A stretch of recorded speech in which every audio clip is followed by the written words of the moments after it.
দরং জেলায় টাঙ্গিচর এলে দেখেন বিশাল বড় ইজতেমা, আর এই ইজতেমাতে দেখেন সুবাহান আল্লাহ সুবাহান আল্লাহ সুবাহান আল্লাহ। দেখেন দুটো হাত না থাকা মানুষ এসে দেখেন কীরকমভাবে কাজ করার জন্য চেষ্টা করতেছে।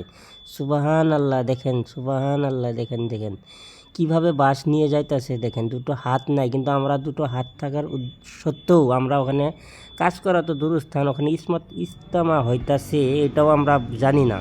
দেখেন আর উনি যাই দেখেন কাজ করতেছে। এই ভিডিওটা হাজার হাজার শেয়ার হতে চাই, যাতে ভালো ভালো মানুষের কাছে যে এই ভিডিওটা পায়, আর ওরা যাতে দেখতে পায় যে দুটো হাত ছাড়া মানুষ কীভাবে কাজ করে। এখানে দেখেন হাতি দিয়ে কাজ করতেছে, দেখেন হাতিও কাজ করতেছে।